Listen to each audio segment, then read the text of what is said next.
All right, we've got 20 minutes. Let's rock and roll. Okay, so that was a great intro. Thank you very much.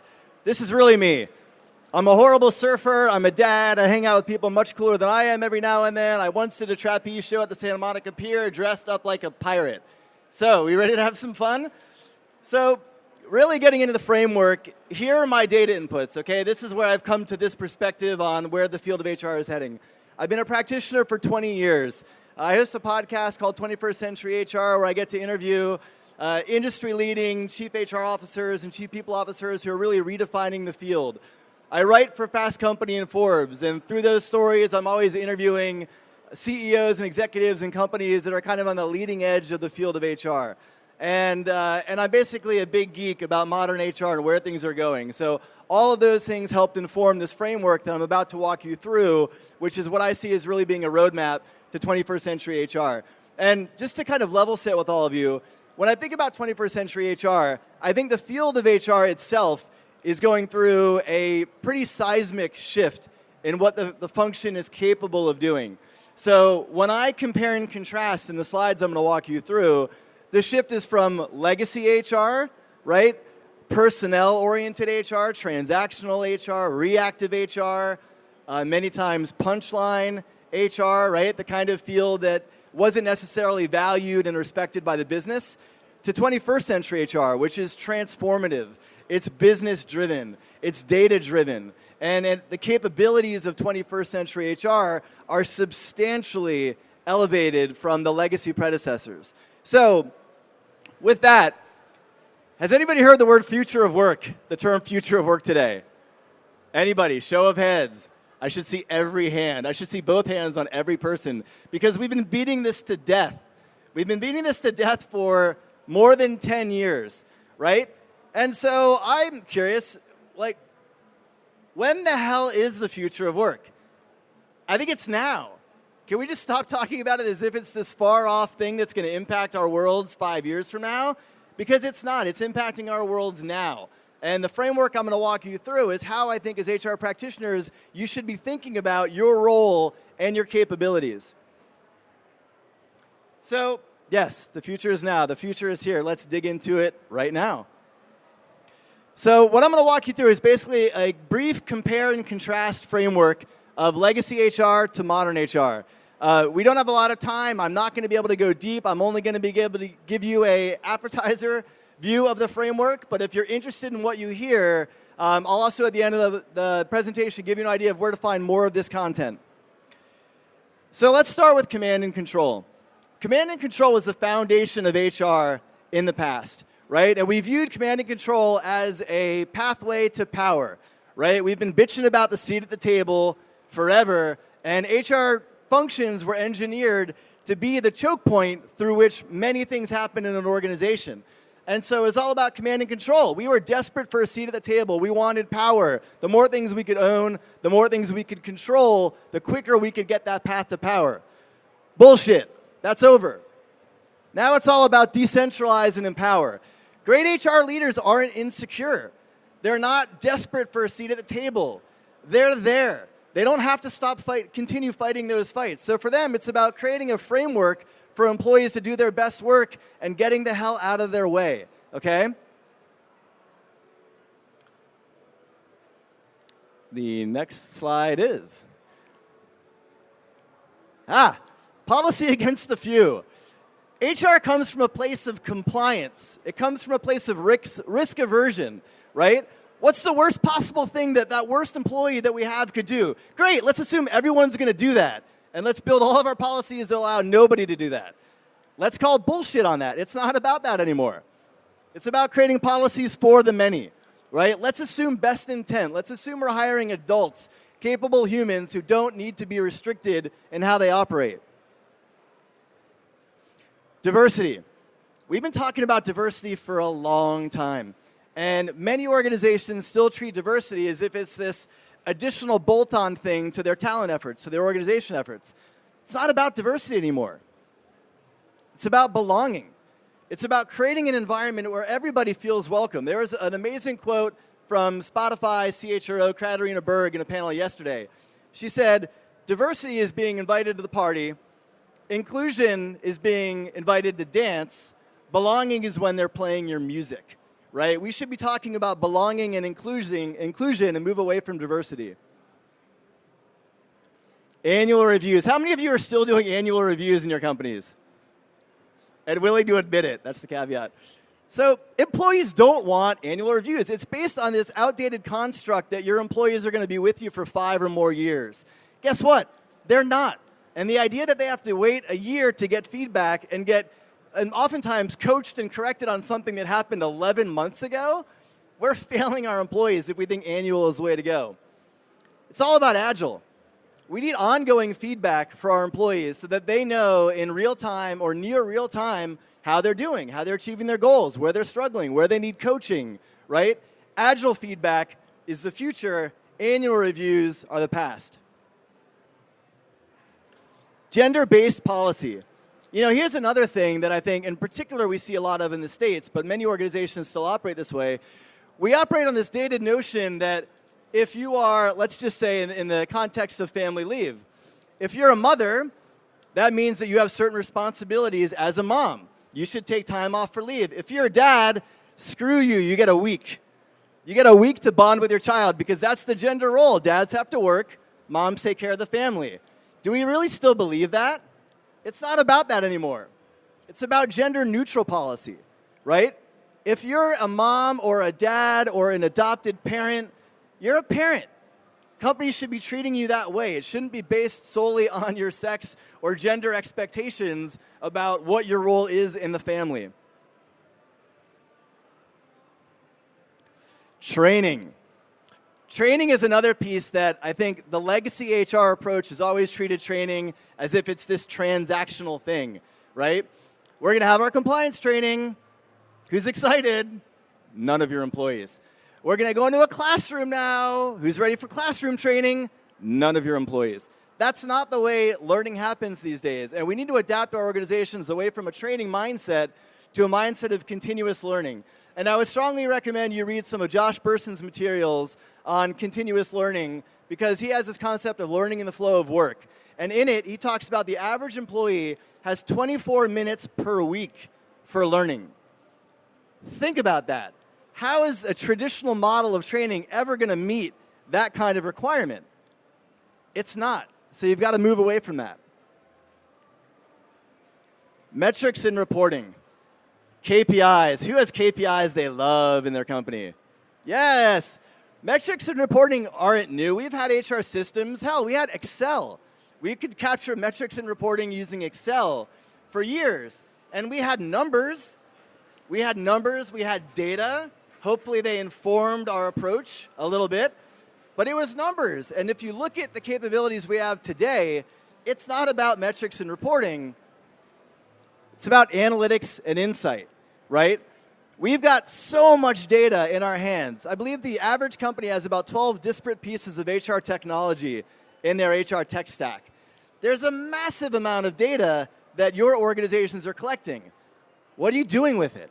How are you using it to enhance the employee experience? How are you using it to predict turnover? How are you using it to adapt your talent strategy on a quarterly basis, on a monthly basis? How are you using it to develop predictive analytics to help you understand what's happening before it even happens, right? We have this capability in 21st century HR. That's what our businesses are expecting from us. And as we talk about the core discipline in 21st century HR is business acumen. As HR practitioners, we must understand our business, how we make money, how we operate, what our growth plans are, what our revenue plans are. The days of being able to be an HR practitioner and knowing your domain inside and out, but nothing but your domain, good luck with that. You need to be a functional expert in your field in HR, but you also need to understand the business. And you need to figure out how you blend those two to build your talent strategy in a way that supports and drives the business. It can't just be about functional expertise. And again, we'll go into this. HR acumen. I think, how many of you are actually HR practitioners right now? Okay, about half, maybe even less. So as an HR practitioner, you've got to know your shit. You've got to know the functional areas of where you're working. That's important, okay? Obviously, that's table stakes. You can't get into the roles that you're in if you don't understand how to do that job.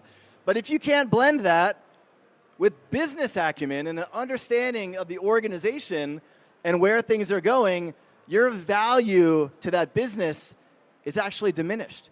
You're not able to leverage that hard-earned HR expertise that you have to actually transform the business. And I think where this shows up a lot, if you look at the profile of a CPO, a Chief People Officer, a Chief Human Resources Officer, that's starting to change. You're starting to see people move into that role from other areas of the business. Why is that? Business acumen. Organizations, they don't just value it, they need it. And they need their HR leader to have it. And if your HR leader doesn't have it, your HR leader is not going to have that seat.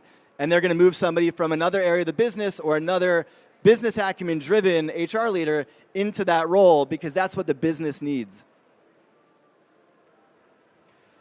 Infallible, right? Picture in your mind a CHRO that you've worked for, right? What was their presence? How do they carry themselves? How do they talk about their own experience? How do they talk to employees? How do they connect with your employees? The legacy model of an HR leader is buttoned up. It's polished. It's beyond reproach, right? And I hate to say it, but oftentimes it's not that human.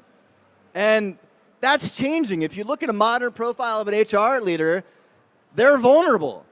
They don't know everything. They don't have all the answers. They struggle with the same stuff that you and I do.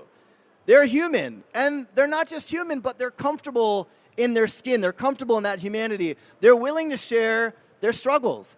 They're willing to share their warts. And you know what?